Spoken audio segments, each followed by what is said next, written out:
네, 여러분 안녕하십니까? 우리 연세대학교 경제대학원 브랜드 경제학 우리 동지 여러분 오랜만입니다. 지금 녹화 강의 뭐 오늘도 어쩔 수 없이 지금 녹화 강의로 하지만 그동안 좀 직접 뵙고 싶었고 오프라인 강의가 또 저한테는 좀 잘 맞아서 여러분들하고 같이 호흡하면서 강의에서 뵙기를 원했었는데 좀 아직까지 좀 그 학교에서는 좀 조심스러워서 이렇게 온라인으로 또 오늘 시간이 또 안 된다는 분들이 좀 있어서 미리 좀 찍어 놓습니다. 어, 이번 학기 브랜드 경제학 들으시면서 여러분들 소감이 어떠셨는지 한번 좀 묻고 싶습니다. 그 소감 우리 단톡방에 카카오 채널방에 남겨주시면 좋을 것 같고요. 이제 오늘 강의와 이제 녹화 강의 한 번이면 거의 좀 마무리가 되는 것 같습니다. 그런데 오늘 이 강의 주제와 그동안 제가 했던 강의 내용은 상당히 맞닿아 있는데요. 기업 경영이든 조직 경영이든 결국에 살아남아야 된다는 것이거든요. 그것이 경영의 궁극적인 목표가 되는 것이죠. 근데 무엇을 위해서 살아남아야 되느냐라는 것입니다. 지속 성장할 수 있는 힘을 비축하면서 살아남아야 된다. 그것이 가능하게 하는 가장 큰 힘이 바로 브랜드이다. 브랜딩이다. 마케팅과 브랜드의 관계가 무엇이냐라고 묻는 분들이 꽤나 많은데요. 쉽습니다. 마케팅은 좋은 이미지를 빌드업 시켜주는 것이 마케팅의 임무입니다. 그런데 좋은 이미지를 빌드업 시켜주면서 어떻게 빌드업 시켜주느냐? 고객들에게, 소비자의 가슴에 바로 상징이라는 것을 인식시키면서 마케팅이 역할을 한다고 한다면 그것은 제대로 된 마케팅이다 라고 말을 할 수가 있습니다. 근데 그 제품이나 자신이 다루고자 하는 제품이나 서비스가 상징이 아니면서 마케팅을 하려고 하면 그건 장사밖에 안 된다는 것이죠. 그것이 이번 학기를 관통하는 주제 중에 가장 무거운 주제입니다. 이건 인생 살 때도 마찬가지입니다. 우리가 삶을 살면서 사실은 어떤 사람들을 보면 남을 이용하려고 하는 사람들이 있죠. 또 남을 도구나 수단으로 이렇게 보는 사람들도 있고요. 본인은 말은 그렇게 하지 않지만 실제로 하는 행동을 보면 그렇습니다. 내 것만 주장하고 어디 가서 밥값, 차값 하나 내는 거 하나도 쫌생이처럼 아까워하고 그 사람들한테 베푸는 건 없고 맨날 받고만 싶고 이런 건 브랜드다운 태도가 아닙니다.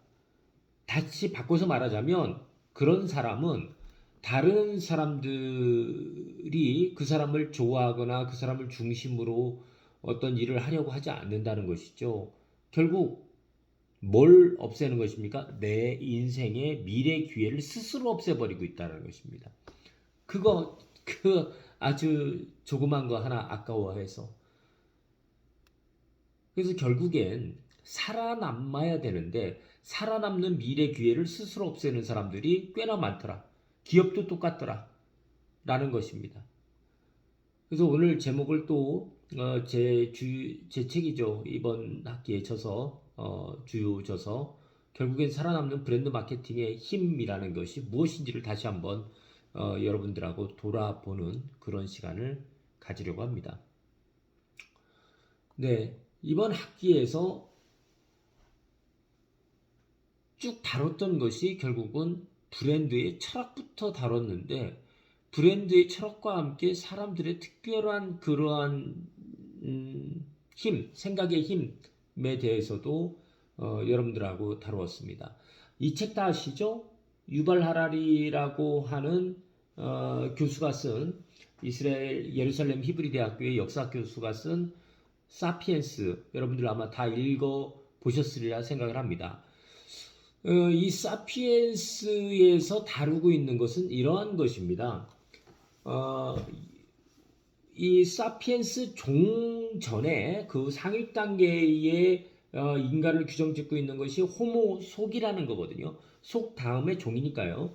그런데 이 여러 호모종에서 지금 여러분들 지금 자료에서 보시는 호모종에서 살아남은 것은 호모사피엔스만 살아남았다라는 것입니다.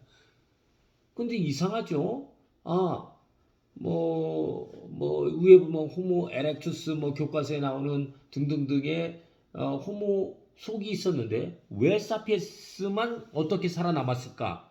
그것이 사실은 이 사람이 메인 주제로 던지고 있는 것입니다. 그런데 이 호모 사피엔스와 네안데르탈인을 보면 네안데르탈인이 두뇌도 더 컸고 신체적 구조도 더 뛰어났는데 결국 네안데르탈인은 멸종하고 호모 사피엔스만 살아남았는데 이 호모 사피엔스가 이 세상의 지배자가 된 비밀이 하나 있더라라는 것입니다. 그게 뭘까요? 왜 어떻게 호모 사피엔스만 살아남았을까요? 호모 사피엔스는 이 세상을 완전히 다른 방식으로 보기 시작했다는 겁니다. 그게 이 책의 주장인데요. 그럼 어떻게 다른 방식으로 생각하고 어떻게 다른 방식으로 보기 시작했느냐? 존재하지 않는 것을 상상하면서 인식을 하고 표현하는 능력이 호모 사피엔스가 매우 뛰어났다는 겁니다. 지금도 그렇죠. 지금도 가끔 우리가 농담으로 얘기하잖아요. 너는 왜 어떤 얘기를 하면 매우 막 농담도 진지하게 받아들이고 그래서 대화가 되지 않는 사람들한테 우리가 하는 말이 있잖아요. 너는 왜 모든 걸 이렇게 다큐로 받아들이니? 라는 말을 가끔 쓰는 그런 상황들을 제가 보고는 하는데 이 존재하지 않는 것을 상상하면서 인식하고 표현하는 능력이 바로 호모 사피엔스를 이 세상에서 최고의 강자로 만들고 존속시켰던 힘이 되었다라는 것입니다. 이러한 혁명을 이 호모 사피엔스만의 이러한 인식하고 표현하는 능력을 우리가 인지혁명이라고 말을 하는데 이 인지혁명이 약 7만 년 전서부터 3만 년 사이에 출현한 새로운 사고방식, 의사소통 방식을 얘기를 하고 있는 것이 바로 인지혁명이다라는 거죠. 그래서 이런 인지혁명이 한번 생겨나면 이러한 그 의사소통 방식으로 변화가 생기는데 이런 멈출 수 없는 변화로 우리가 문화라고 하는 것들, 인간의 어떤 예술적인 어떤 행위들, 이런 것들이 우리의 삶과 맞닿아 있는 것을 우리는 역사라고 부르는 것입니다. 이러한 역사라는 것은 우리가 생물학적인 인간에서 우리가 인지적 자존감을 가진 인지 개체로서의 독립을 선언한 것이 바로 인지혁명 덕분이었다라는 거죠. 그런데 어떻게 호모 사피엔스가 이야기를 지어내서 상상하고 할 수 있었을까요? 그것이 호모사피엔스가 지금 동물계를 떠나서 가장 파괴적인 힘을 가질 수 있었던 근본적인 원인인데요. 그것은 이런 것입니다.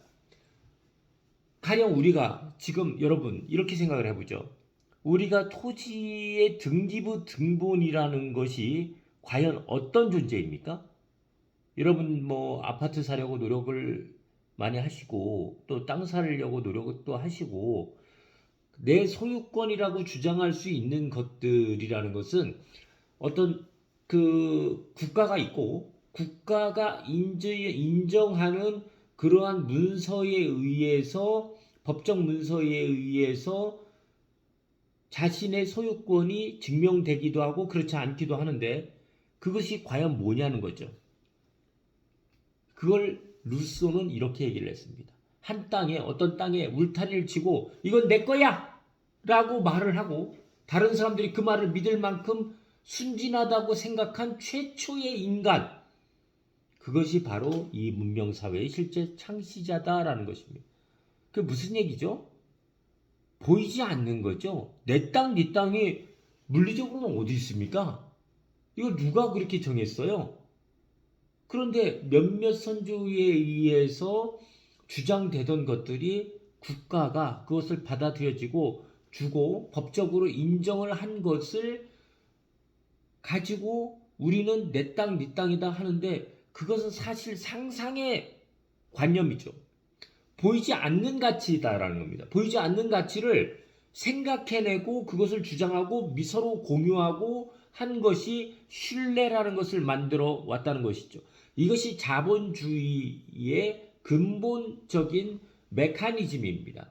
그런데 이러한 신뢰가 생겨서 시장이 워킹하고 하다 보니까 어떻게 됐다는 것이죠? 집단이 형성되었다는 것이죠. 무슨 집단? 그 가치를 믿고 있는 집단이 형성되었다는 것입니다. 호모사피엔스는 이 능력을 최초로 생각을 해내서 동물계에서 떠나서 문화적 전지자 같은 능력으로 최후까지 살아남아서 현재까지 이 지구를 정복하고 있는 것이 호모사피엔스의 현재 모습입니다. 다른 말로 바꿔서 얘기를 하자면 호모사피엔스로부터 시작된 인간은 저도 그렇고 여러분도 그렇고 보이지 않는 가치를 욕망하며 진화를 합니다. 그걸 좋은 말로 말할 때는 희망이라고도 하고요.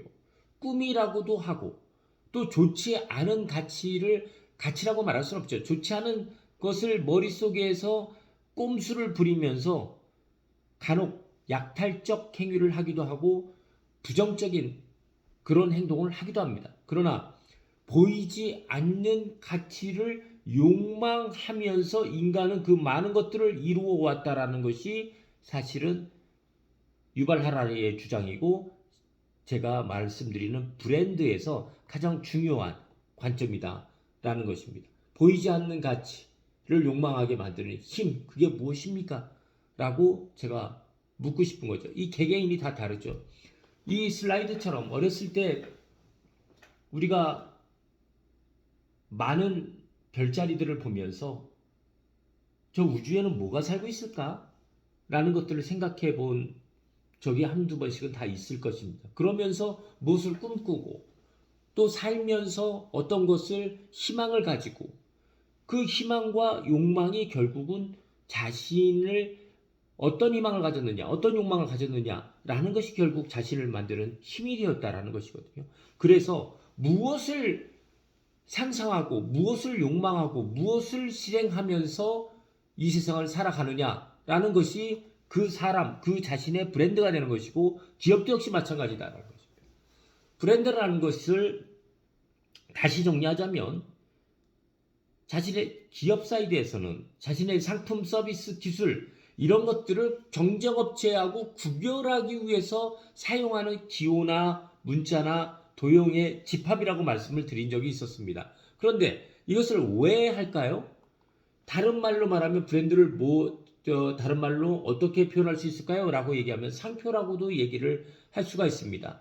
또 특정한 종류나 유형이다 라고 말을 할 수가 있죠. 그 다음에 가축 등의 주인을 나타내는 낙인, 화인이라고도 제가 말씀드린 적이 있었죠. 낙인이라는 것이 이게 내 손이야, 네 손이야. 소유의 관점에서 이게 유래가 됐다라는 것인데 이 브랜드라는 것을 제대로 알지 못하면 기업 가치라는 것은 없다라는 것입니다. 그러니까 기업 가치를 볼 때는 비재무적인 가치인 이 브랜드 가치가 충분히 인정이 되어야 이것도 상상의 산물인 거죠. 충분히 인정이 되어야 인정이 된다는 것은 누구한테 인정이 된다? 고객들에게 일반적인 사람들에게 인정이 되어야 그 브랜드를 소비하는 사람들이 많아지고 그 브랜드에 소비하는 사람들이 넘쳐나면 넘쳐날수록 충성하는 사람들이 많아지고 그래서 그 브랜드를 가진 기업이 영속적인 기업 가치를 유지할 수가 있다. 이게 브랜드의 핵심 비밀이다라고 말씀드렸고 그렇게 잘하고 있는 그 기업들이 가진 것을 프리미엄 브랜드라고도 하고 럭셔리 브랜드라고도 우리가 말을 한다라고 말씀드렸죠. 심지어 국가 브랜드는 어떻습니까? 대한민국의 브랜드는 어떻습니까? 대한민국의 브랜드는 몇일까요? 우리가 한류라고 대표되는 문화가 사실은 대한민국의 국격 또 국가 브랜드의 상승을 일으켰다라는 것은 여러분들 잘 알고 계시리라 생각을 합니다. 그래서 이 브랜드를 만드는 법칙들을 여러분들이 잘 기억을 한다고 한다면 여러분 자신이 사시는 데 있어서 그렇게 어렵지 않으실 거다. 왜? 기준이 명확하니까. 그래서 여러분들의 브랜드 가치를 기왕이면 명품으로 만들어서 모든 기회가 여러분들에게 향하게 만들어 가는 것이 어떠냐라는 것이 이번 학기 내에 제가 일관되게 주장하는 것입니다. 기업들도 일관되지 않으면 100년 기업, 1000년 기업으로 나갈 수가 없다라는 것입니다. 제가 에르메스라는 브랜드 상당히 좋아하는데요. 이 에르메스라는 브랜드가 사실은 일관된 철학과 일관된 고객들에게 일관된 행위를 지금까지 해왔기 때문에 가장 럭셔리 브랜드 중에 하나로 인정을 받고 있는 것이지, 일관되지 않았으면 이 에르메스라는 것을 브랜드로 인정하고 에르메스를 통해서 상상하고 하는 일들은 사람들은 하지 않았을 것이다. 이렇게 믿습니다. 그래서 일관돼야 된다라고 말씀드렸잖아요. 이 브랜드라는 것은 시작부터 끝까지 만든 이유가 분명해야 머릿속에 박힌, 누구 머릿속? 고객들의 머릿속, 또 사람들의 머릿속에 박히는, 머릿속에 박혀서 떠나지 않는 것을 우리가 상징이라고 분명히 말씀드렸죠. 이게 상징이 긍정적으로 특별해야 된다라는 겁니다. 그것을 가지고 다른 말로 우리는 필로소피라고도 합니다. 철학이라고도 얘기를 하죠. 개인으로 말하면 이 세상을 살아가는 이유가 되겠네요. 왜 살아갈까요? 그것이 저나 여러분들이라 이 세상 사람들에게 향해 있어야 된다. 긍정적으로 향해 있어야 된다. 나만 돈 잘 벌어 먹고 잘 살 거예요. 이게 무슨 철학이고 상징이겠습니까? 다른 사람들을 위해서 내가 할 수 있는 것이 무엇인지를 잘 깨닫고 실제로 실행을 하는 것입니다. 하다못해 웃어라도 주고 인사라도 잘하고 밝은 표정 보여주고 이거라도 잘하자. 당신의 낯짝이 지금 어떠냐? 라고 묻고 있는 겁니다. 어디서부터 나의 기회가 사라지고 있고 어디서부터 내 기회가 계속 지속적으로 얻어지고 있다? 얼굴서부터, 미소서부터, 매너서부터, 차림서부터, 그리고 하는 행동에서부터. 그것이 어때야 된다고요? 일관돼야 된다고요. 그런 철학이 이번 클래스를 통해서, 제 과정을 통해서 여러분들한테 작은 스몰 필로소피라도 살아있고 그것을 제정하고 그것이 여러분들의 일관된 행동으로 상징이 될 수 있기를 진심으로 제가 바란다는 거죠. 어떤 사람은 제 강의를 원어브댐으로 넘길 수도 있고 어떤 사람은 깊이 받아들여서 나라는 인간이 바뀌는 계기가 돼보자 라고 말씀하시는 분들도 있을 겁니다. 저는 후자가 훨씬 더 많을 거라고 생각하고 그렇게 믿고 있습니다. 또 그렇게 생각하시는 분들은 학기가 지나도 제가 지속적으로 삶의 방식, 또 브랜드적인 방식을 말씀을 드릴 거고 도와드릴 거다라는 거 약속드립니다. 우리가 좋아하는 브랜드 중에 루이비통이라는 것들이 하나 있죠. 이 루이비통은 지금 과거에 한때 조금 낡은 브랜드라고 인식이 되긴 했습니다만은 지금도 이 루이비통은 브랜드계의 가장 시그니처다라는 것입니다. 근데 루이비통이 어떻게 이런 시그니처가 되었을까요? 유니크하게 고객들과 커뮤니케이션 하면서 고객들이 뭘 원하는지를 제대로 받아들인 겁니다. 또 품질이 뛰어난 것은 매우 기본입니다. 사람의 인품이 뛰어난 것은 기본 중에 기본이다라고요. 인품 자체가 제대로 안 돼 있는데 겉으로 브랜드 마케팅 한다? 이건 거짓말인 거예요. 그런 사람들 꽤나 많습니다. 근데 그 거짓을 보면 여러분들이나 저나 모릅니까? 명확하게 알 수가 있는 거죠. 또 그런 장사적인 생각, 꼼수적인 생각, 그런 것들로 사람들의 마음을 살려고 하는 사람들은 금방 눈에 보인다라는 거죠. 그런 사람은 희소적 가치가 없다라는 겁니다. 루이비통은 그런 짓을 하지 않았습니다. 뛰어난 품질을 유지하는 것은 기본이고 사람들의 요구에 계속 바뀌어져 왔습니다. 그것이 지금 오늘날 루이비통이 가장 유니크한 시그니처로 인정받는 비밀 중에 하나다라는 건데요. 어떤 역사를 가지고 있다는 겁니까? 이 루이비통이 시골 파리 출신이 아니고 프랑스의 지방의 아주 시골 출신이라는 거 아니겠습니까? 그 시골에서 자기 아버지가 목수예요.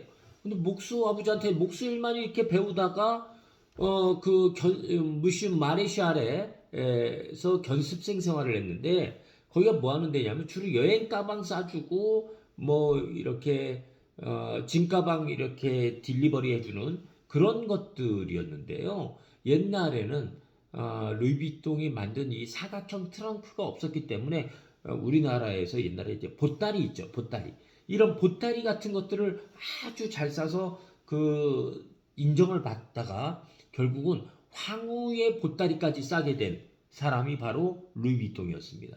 근데 황후가 이렇죠. 옛날에는 뭐 자동차도 없었고 이런 하드 케이스도 없었기 때문에 자기 옷이 구겨지면 안 되는데 또 짐도 잘 싸야 되고 그런 하인이 필요했던 거예요. 그런 하인의 하나로 그 황후를 쫓아다니다가 황후로부터 인정을 받아서 자기가 바로 그런 일들을 하게 되었던 거죠. 그런데 이 사람이 실제로 짐 싸는 일들을 하면서 관찰력이 뛰어났던 거예요. 고객이 뭘 불편해하고 뭐 어떤 것들을 원할까? 이걸 생각을 해봤던 거죠. 그게 바로 고객 가치입니다. 그런 것들을 잘 발견할 줄 알아야 되는 거예요. 여러분 삶 속에서 여러분들도 어떤 분은 애널리스트도 있고 어떤 분은 뭐 금융계에 뭐 고객하고 상관없는 삶을 사는 것 같지만 내부의 직원들도 내부 고객도 고객입니다. 그럼 다른 사람들이 불편하거나 다른 사람들이 자기하고 코워킹을 하면서 힘들어하는 것은 결국 어떻다라는 것입니다. 그런 사람들이 늘어나면 늘어날수록 자신을 찾는 사람들은 없어진다. 그러면 내 미래 기회는 싹 사라진다. 이렇게 생각을 해야 되는 거죠. 그래서 고객 가치라는 것을 늘 머리에 염두에 두고 이 고객 가치는 변하는 거니까 이 변하는 것을 떻게 내가 인식하고 반영해서 그것을 나의 뭐 가령 업무 태도에 받아들일까? 아니 기업으로 말하면 그걸 반영한 제품들을 출시할까? 이렇게 생각해야 되는 거죠. 루이비통이 그걸 잘해서 이 사람이 낸 제품들이 아주 폭발적으로 인기를 얻었다는 거 아닙니까? 이것이 바로 루이비통이 최초로 만든 사각형 트렁크 그레이 트리아논 캔버스라는 겁니다. 이 제품 지금 보기에도 아주 뭐 예쁘죠. 그런데 이 사람이 어떤 과거의 경험을 가지고 이러한 그 그레이 트리아논 캔버스를 만들어서 이그 트렁크라든지 이 패킹 쪽에서 가장 돋보이는 사람이 될 수 있었을까요? 목공 일을 했던 거예요. 목공. 아버지한테 목공을 배우면서 목공이라는 것이 어떻다는 것입니까? 뭐 옷장을 하나 짜더라도 고객들이 어떤 라이프 스타일을 가졌는지를 이해를 해야 그 목공의 기술 몫으로서 인정받을 수 있는 거잖아요. 아무 쓸데없는 그런 그 나무로 짠 제품들이 왜 필요하겠어요? 그래서 그때 경험이 이 사람에게 상당히 큰 도움이 됐던 거죠. 물건을 적재할 수도 있고 무게도 가벼운 사각형 트렁크를 개발한 것이 바로 그레이 크리아논 캔버스입니다. 근데 이것이 예전에 1800년대가 어땠을까요? 뭐 지금처럼 비행기 여행이 자유롭지 않았을 거 아니에요?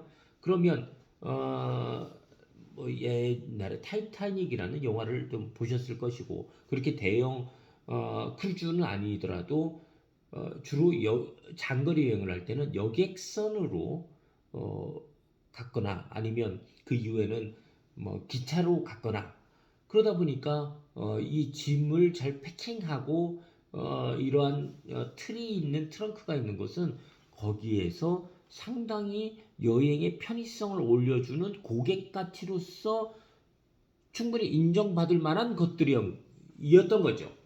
그래서 이 루이비통은 여행 문화가 발전하면서 가장 큰 성공을 거둔 사람 중에 하나입니다. 지금 5월 31일이니까 얼마 안 남았네요. 그 명동에서 레전드리 루이비통 트렁크전이 열린다고 하니까요. 여러분들이 한번 좀 가보시면 좋을 것 같다는 생각이고, 여기에는 이제 루이비통이 1850년대부터 제작한 그러한 것들, 또 아이템, 전시 제품 이런 것들이 한 250개 나와 있다고 하니까 며칠 안 남았지만 여러분들 가보시기를 제가 추천드립니다. 네, 이 루이비통이 이제 성공을 해서 이제 모조품들이 생겼을 거 아닙니까? 여러분들도 가장 많은 모조품이 있는 브랜드가 바로 루이비통이다라는 것을 잘 알고 계시겠죠? 맨 처음에 나왔던 것이 다미에라는 거예요. 다미에라는 뜻이 바로 저 체크의 형태를 다미에라고 했고요. 프랑스어로. 그 다음에 모노그램. 그 저 꽃과 별과 루이비통의 LV를 합한 것이 모노그램인데요. 이런 패턴들을 상징적인 브랜드를 나타내는 상징적인 패턴을 개발을 했는데 그것이 상당히 인기가 있었고 이러한 것들로 인해서 그 나중에 뭐 카피 제품들도 늘어나고 하다 보니까 뭐 새롭게 아까 좀 유니크하게 소통하는 것이 루이비통의 장점이라고 말씀드렸지 않습니까? 2006년에 다미에 아주르, 2003년에는 모노그램 멀티컬러 이런 것들로 변화를 계속 지속적으로 추구를 하고 있었고 이제 가방 사업에서부터 시작을 하고 있었지만 지금 좀 럭셔리한 제품들을 즐기는 사람들은 뭐 신발 또 여기 루이비통이라고 많이 쓴 거 아이고 뭐 저는 이렇게 많이 쓴 거는 그렇게 좀 이뻐 보이지는 않던데 그런 의류를 즐기시는 분들도 많고 주얼리 또 여러 뭐 자파 브랜드까지 자파 영역까지 루이비통이 브랜드가 현재 확장되어 있는 그런 상황입니다. 근데 이제 루이비통이 제품의 품질은 기본적으로 매우 좋아야 된다라고 말씀드렸죠. 근데 어떻게 하느냐? 제품 출하 전에 4일 동안 핸드백을 낙하 시험을 하고 무차별적으로 자외선에다 노출을 해버리고 한 5천 번 이제 지퍼를 여닫기 테스트를 하는 겁니다. 그래서 품질 이상이 있는지 없는지 이걸 보고 품질을 유지 관리하는 것이 루이비통의 엄격한 장인 문화이고요. 그리고 루이비통은 세컨드 라인이 없습니다. 그리고 아울렛 같은 데 가서 루이비통 보셨습니까? 없습니다. 그리고 브랜드들이 늘 하는 똑같은 행위인데요. 판매량을 제한합니다. 그래야 희소 가치가 있으니까요. 그리고 특별 주문 생산 서비스를 통해서 기업들이 브랜드 가치를 느낄 수 있도록 그렇게 만들어 놓은 것이 루이비통인데 글로벌 베스트 글로벌 브랜드 100에서 매년 루이비통이 10위 이내는 늘 들고 있고요. 가장 좋았던 해가 럭셔리계에서는 1위 달리고 있고 루이비통이 한 전 세계 74개국에서 팔리고 있습니다. 그리고 18,000여 명의 이제 직원들을 데리고 있는데 이런 코로나 시국에서도 작년에 1조 4,680억 루이비통 코리아 한국 기준입니다. 매출이 40.2% 증가했다는 거죠. 명품 브랜드 실적 판매 1위를 달성했습니다. 그런데 아까도 그 루이비통의 기본적인 생각을 말씀드렸는데 무엇 때문에 그랬느냐? 이 루이비통은 고객 가치를 충분히 반영한 제품이어야 되고 고객 경험을 다 받아들여서 제품의 개발에 쓸 수 있도록 한다라는 것이 루이비통이 가진 생각이다라고 말씀을 드렸죠. 이런 것처럼 브랜드 경영을 하려면 특별한 상징을 실제로 할 수 있는 상징으로서의 표현을 해줘야 된다는 것입니다. 그것이 안 되면 브랜드가 아니다. 가령 여러분들의 자녀분들이 여러분들은 아빠, 엄마는 이 세상을 사는 이유가 뭐예요? 라고 물었을 때 여러분들은 뭐라고 답을 하실 수가 있겠습니까? 저는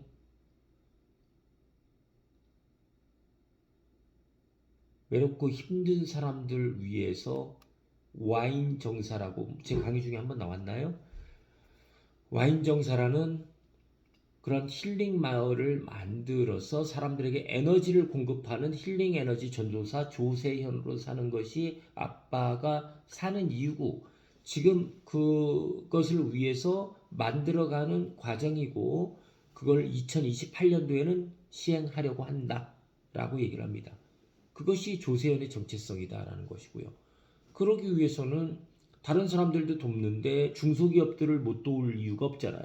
중소기업들에게 우리나라의 브랜드 경영을 전파하기 위해서 대한민국 브랜드협회라는 사단법인도 만들었고, 지금 대학에서 이렇게 강의하는 것도 사실은 제가 이 브랜드 경영을 설파하고 브랜드 경영이 이 땅에 조금이라도 펼쳐져 나가기 위한 사회가치의 실현이다라고 생각을 합니다. 근데 그러려면 사는 이유, 사명이 분명해야 되고, 여러분들이 과제로 이번에 냈습니다만 이 사명이 어떻게 이루어질까? 질 수 있을까? 이거를 보다 분명하게 표현하는 비전이 받침이 돼야 되고, 그 아래에 뭐가 받침이 돼야 된다고요? 이 두 가지를 이루기 위해서는 과연 뭐가 필요할까? 머티리얼, 재료를 얘기하는 겁니다. 그게 가치입니다. 이 세 가지가 자신이나 제품이나, 기업으로 말하면 제품이나 서비스를 지탱해주는 가장 큰, 마치 벤치처럼 삼각으로 이루어진 브랜드를 지탱하는, 브랜드 정체성을 지탱하는 최대 요인입니다. 근데 이 세 가지를 표현할 때 어떻게 표현해야 된다고요? 가장 사람들이 인식에 쏙쏙쏙쏙 들어가게. 그러려다 보니까 어떻게 만들죠? 슬로건이라는 것을 만들어줘야 된다는 거죠. 제가 강남에 제 와이프가 운영하는 어학원의 슬로건을 하나 만들어줬는데요. 고민하길래, 아니 그걸 1대1 전문 어학원인데 그걸 뭐 고민을 상당히 하길래 제가 어떻게 만들어줬을까요? 아니, 영어를 배우는 데 있어서의 가치가 뭐겠어요? 라고 제 와이프한테 물어봤죠. 그랬더니 잘 무슨 얘기인지를 몰라 해요. 아니, 나 같으면 영어를 배울 때 머리에 쏙쏙 남았으면 좋겠다 라고 바랄 것 같아. 그리고 영어 실력이 단기간에 쑥쑥 올랐으면 좋겠다. 그래서 그것을 실전에서 빨리빨리 써먹어 볼 수 있었으면 좋겠다. 그게 바로 어학원을 둘러싼 고객가치 아닐까? 라고 말하고 슬로건을 이렇게 만들어줬습니다. 머리에 쏙쏙, 실력이 쑥쑥, 맨하탄 어학원. 어떻습니까? 와닿습니까? 네, 와닿았다라고 하는 사람들이 있다면 그거는 제가 슬로건을 잘 지은 거죠. 저보다 여러분들이 더 잘 지을 수 있습니다. 지어보십시오. 여러분들 자신을 나타내는 슬로건. 저는 힐링 에너지 전도사 조세현이 제 슬로건이라고 말씀을 드렸죠. 아까 와인 정사, 와인이라는 것이 마시는 와인이기도 하지만 사람들이 이렇게 걸어 다니고 막 활동을 하는 것 같은데 사실은 머리에 온갖 잡생각들 다 하느냐고 제대로 생산적인 일들을 못하고 미래로 나가는 그러한 활동을 못하는 사람들을 제가 누울 와자 써서 와인이라고 명명을 한 겁니다. 그런 사람들에게 맑을 정자 써서 맑은 기운을 불어넣어 주는 곳 정사, 와인 정사가 제가 하고 싶은 힐링 마을의 브랜드 네임입니다. 여러분들도 그렇게 한번 정해보십시오. 실제로. 그렇지 않고 치이는 대로 세상을 사는 것은 너무 재미가 없잖아요. 여러분들이나 기업이 나아가야 갈 길이 바로 이 길인데, 그럼 어떻게 더 구체적으로 나가야 되느냐? 기업들은 바로 이렇게 해요. 고객 가치가 답이다라는 겁니다. 근데 고객 가치를 제대로 안 보는 사람들은 못 봐요. 어떤 문화예술 활동도 하면서 똑같이 하면서도 못 보는 사람들은 못 보잖아요. 그래서 고객 가치를 제대로 보는 것이 가장 중요하고, 그 다음에 요즘 ESG 활동, ESG 경영을 안 하면 기업이 미래가 없다라고 말을 하잖아요. 근데 ESG가 뭘까요? 네, 과거에는 그냥 무차별적으로 돈만 벌어도 된다라고 기업들이 아주 짧은 생각을 했던 것 같은데, 그러다 보니까 지구도 망가지고 우리 사회가 삭막해지고 그런 것이죠. 그래서 환경도 살펴가면서 environment, 그 다음에 우리 사회도 살펴가면서 social value를 지켜가면서, 그리고 기업이 불투명하게 경영하면 안 된다. governance value, 이거 세 가지를 지켜줘야 된다. 그래야 그러한 기업들을 인정하고 그러한 기업들을 브랜드라고 부르더라. 브랜드 컴퍼니라고 부르더라. 그래서 ESG와 브랜드의 관계는 ESG 활동들을 잘하면 그것이 결국 더 큰 브랜드 기업으로 불릴 수 있기 때문에 ESG가 브랜드를 받침하는 것이다. 이렇게 생각하시면 맞습니다. 그리고 과거에는 이런 말들 많이 썼죠. 어른들이. 한 가지 직업만 가져라. 저는 막 그런 얘기 많이 들으면서 살았습니다. 저는 생각들이 이것저것 많은 사람이거든요. 근데 지금 어떻습니까? 영역 파괴하고 여러 가지 일들 하라고 그러잖아요. 그래야 살 수 있다. 한 가지 생각만 하면 살 수가 없다라고 그러잖아요. 그 과거보다 지금 생각이 맞는 거죠.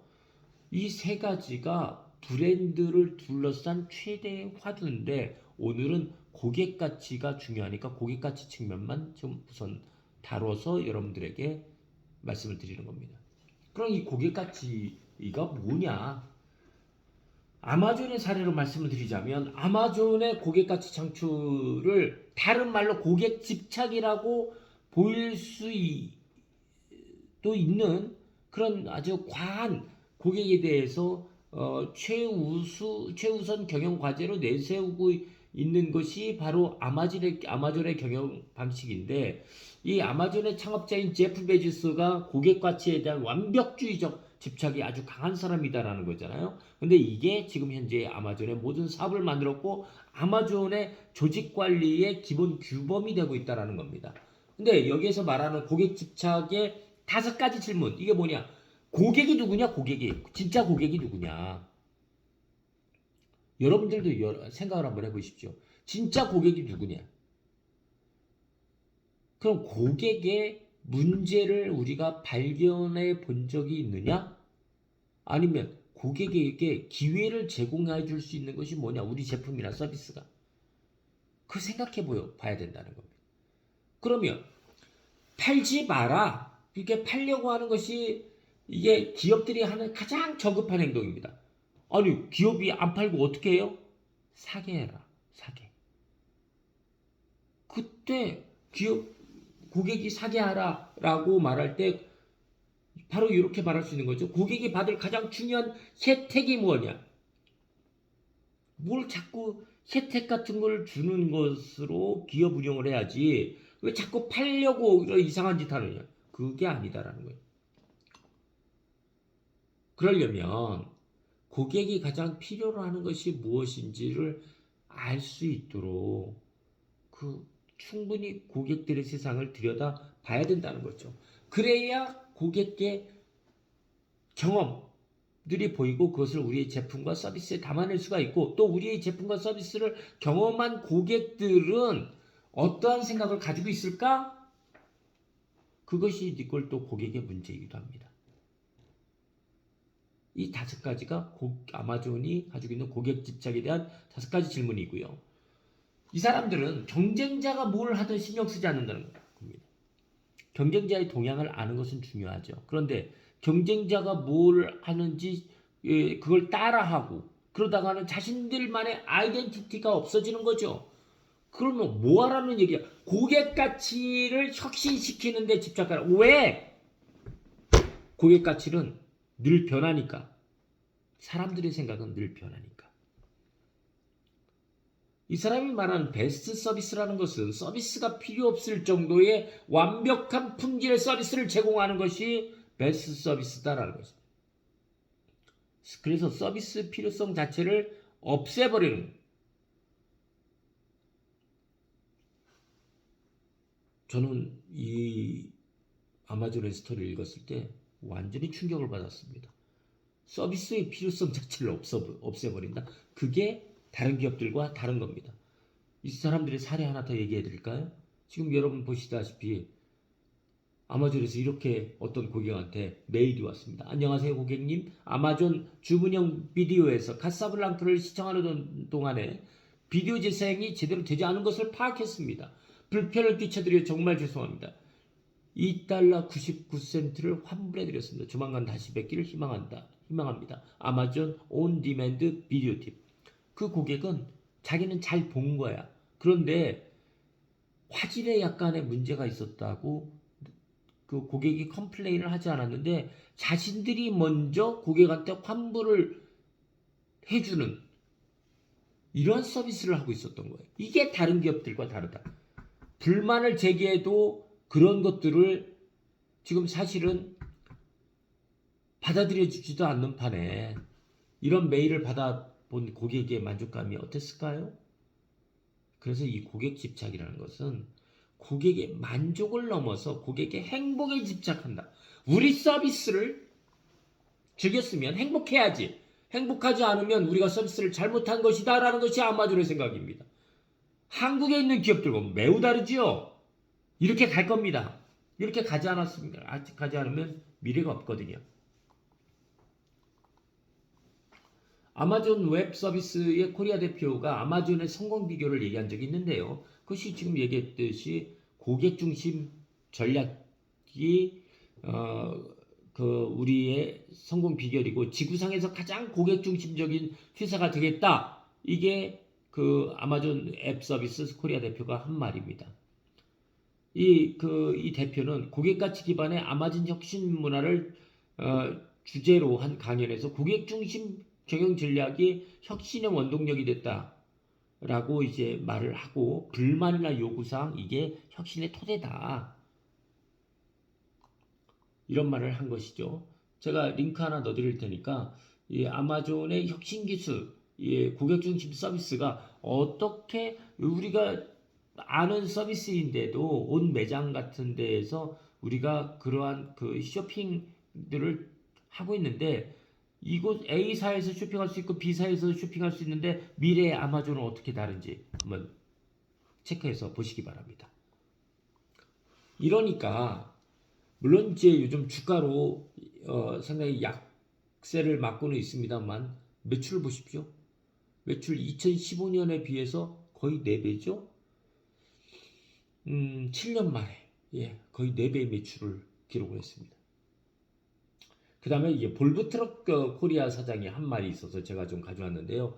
이 박강석 사장이라는 사람은 우리는 고객들의 눈높이와 경쟁한다. 경쟁 상대가 없다는 것이죠. 그게 무슨 얘기예요? 이 트럭 회사 사장이 고객을 얘기하는 것은 참 선뜻 이해가 안 됐지만 이 사람 하는 얘기는 고객의 기대치와 눈높이가 점점 올라가고 있기 때문에 이거를 얼마나 잘 충족시켜 주느냐가 우리의 생명력을 좌우한다라고 믿는 겁니다. 그래서 고객보다 항상 앞서 나가야 된다라고 다짐을 하고 기업 경영을 하는 것인데 그런 다짐이 항상 고객과 경쟁하는 것과 다름없다. 이러한 아주 훌륭한 말을 했습니다. 그래서 이 사람들이 트럭을 하다 보면 뭐 좀 애프터 서비스라든지 여러 가지 그 소모품이라든지 그런 것들이 트럭들에 많이 들어가는 모양이에요. 그러다 보니까 트럭을 오랫동안 수리를 하게 되면 맡기게 되면 생계에 직결이 되는 거죠. 그러니까 이 볼보는 직영 서비스 센터하고 뭐 또 14개의 서비스 센터에서 야간 정비까지 해서 이 트럭을 운전하시는 분들이 생계의 지장을 받는 것을 줄여버리자. 이게 고객 가치다 라고 인식을 했는데 정확하게 맞았던 거예요. 이분 그 얘기도 이런 거잖아요. 볼보 트럭이 크게 성장을 한 것에 대한 질문을 하니까 인터뷰 질문을 하니까 고객 성장 비결이요? 내가 차를 사서 운전하고 대판다고 생각하면 굉장히 심플합니다. 수입차는 비용이 낮아야죠. 수입차가 비용이 높으면 유지하기 어렵잖아요. 퀄리티는 높아야 된다. 그 다음에 수리는 빠르게 진행해야 된다. 이런 것들이 이 사람들이 고객 가치로 내세우고 있는 그 고객 경험에서 배우고 그것을 빠르게 좀 볼보에서는 그것을 해결하게 된 고객 경험이 비용은 낮게 퀄리티는 높게, 수리는 빠르게 진행. 이 세 가지입니다.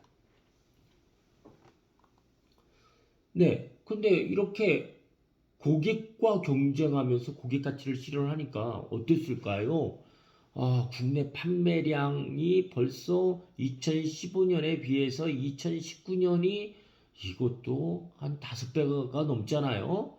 네, 대단한 거죠.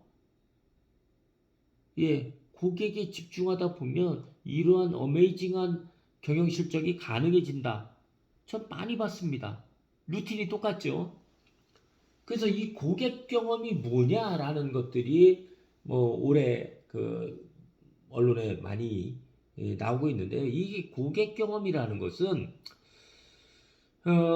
고객의 라이프 사이클에 비춰 봤을 때의 그것을 그 제품이나 서비스를 경험하는 전체 과정이 고객 경험이다라는 겁니다.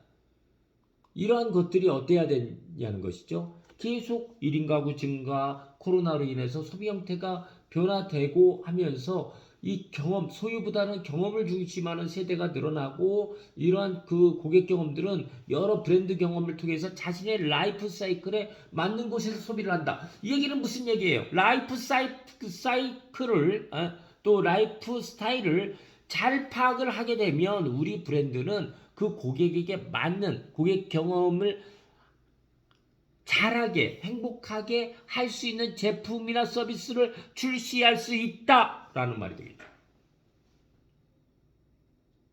이 말은 와닿는 것이 좀 많아야 됩니다.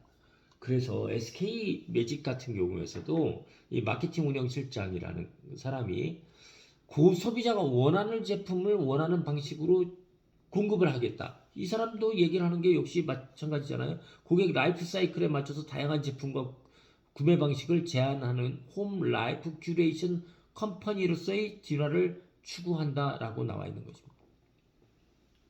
네, 그런데 SK가 그런 말만 하지 않았어요. 어떻게 한 거죠? 기존의 마케팅 본부를 없애버렸습니다. 마케팅 본부를 고객가치 혁신실,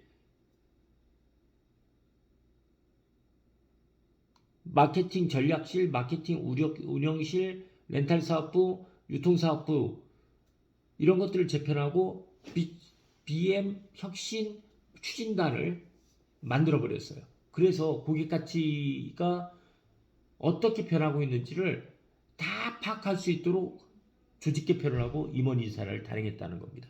자, 요 말이 여러분들한테 많이 와닿죠? 브랜드와 고객 가치를 모르면 더 이상 기업에서 설 자리가 없다는 겁니다. 그래서 이번 강의가, 이번 커리가 여러분들한테는 상당히 중요하게 들려야 되고, 이것을 잘 기억해서 여러분들이 현실에서 쓰셔야 돼요.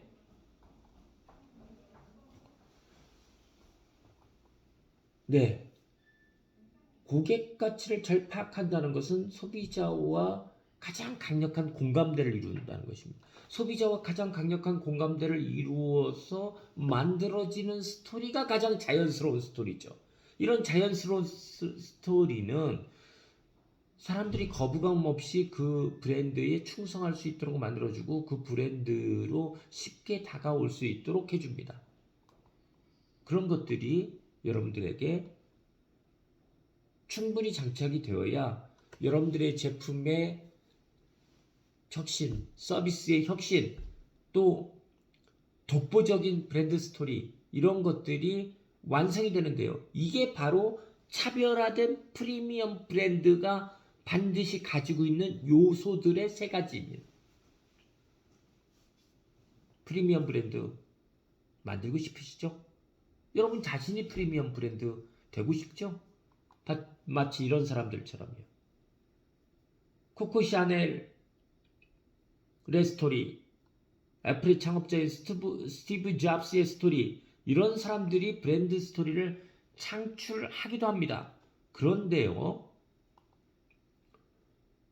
이제는 소비자와의 공감을 통해서 같이 만들어지는 스토리, 이런 것들이 고객들은 더 인정하고 프리미엄 브랜드로서, 또 럭셔리 브랜드로서 고객들 마음을 사로잡는 것은 소비자들과 함께 만들어가는 스토리입니다.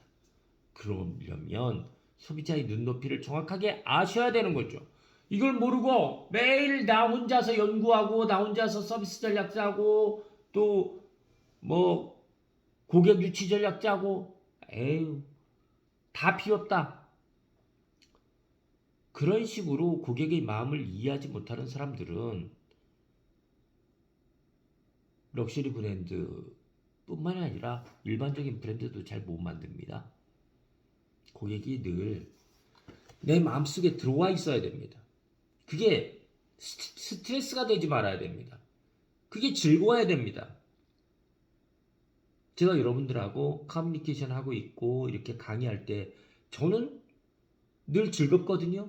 이 즐겁게 강의할 수 있느냐? 라는 것을 제가 제 스스로한테 늘 물어보고 저도 그렇게 준비를 합니다.